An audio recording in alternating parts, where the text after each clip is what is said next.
თვეებია საქართველოში დემონსტრაციები გრძელდება. პროტესტის მონაწილეები ამბობენ, რომ ქვეყანა ევროკავშირის ნაცვლად მოსკოვს უახლოვდება. მთავრობა კი აცხადებს, რომ ევროპული გზა საქართველოს ისტორიული და სტრატეგიული არჩევანია.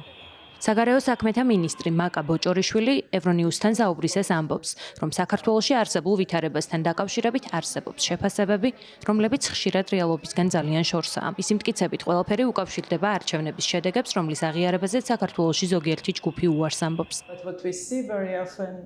ძალიან ხშირად ვხედავთ, რომ ქვეყანაში არსებული ზოგი ძალა ევროინტეგრაციის თემას დესტაბილიზაციისთვის იყენებს. ეს ძალები ქვეყნის გარედან ფინანსდებიან. ეს არ უნდა დავმალოთ და მათ დესტაბილიზაციისთვის ხშირად იყენებენ.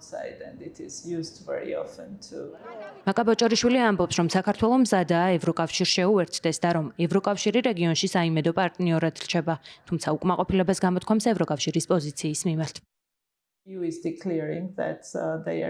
ევროკავშირი აცხადებს, რომ მათ სურთ გაფართოვება და სურთ, რომ საქართველო ევროკავშირის ნაწილი გახდეს. ეს ერთგვარად საკამათო განცხადებაა. ერთის მხრივ არ ველაპარაკებით მათ, ვინც საქართველოს მოსახლეობის დიდმა უმრავლესობამ აირჩია და ამავდროულად გვინდა, რომ საქართველო ევროკავშირის წევრი გახდეს. ის, რაც ჩვენ გვინდა, ვნახოთ ურთიერთპატივისცემაზე დამყარებული ურთიერთობაა და როდესაც დემოკრატიაზე ვსაუბრობთ, უპირველესად ქართველი ხალხის დემოკრატიული არჩევანი გვახსოვდეს. ისინი არჩევნებზე მიდიან, გარკვეულ პოლიტიკურ პარტიას ხმას აძლევენ და ამ პარტიას აქვს ვალდებულება მართოს ქვეყანა და მის მომავალთან დაკავშირებული გადაწყვეტილებები მიიღოს. ასეთი გადაწყვეტილება იქნა მიღებული 2022 წელს. განაცხადი ევროკავშირში გაწევრიანებაზე სწორედ ქართველი ამომრჩევლების მიერ მიღებულ გადაწყვეტილებას ემყარებოდა.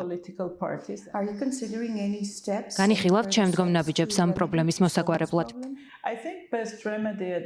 ფიქრობ, საუკეთესო გამოსავალი ორივე მხარის მიერ ასოცირების შეთანხმების შესრულებაა. საქართველოს ასოცირების შეთანხმების ერთგულია. ჩვენ გვინდა ევროპული მხრიდანაც ეს ვიხილოთ, რაც იმას ნიშნავს, რომ ევროკავშირთან სხვადასხვა თემაზე პოლიტიკური დიალოგი უნდა გქონდეს. მნიშვნელოვანია, რომ თუ ჩვენ გვექნება მექანიზმები, რომლებიც ასოცირების ხელშეკრულებაშია ასახული, ვფიქრობ, ვიპოვით გზას, რომ ამ სიტუაციიდან გამოვიდეთ.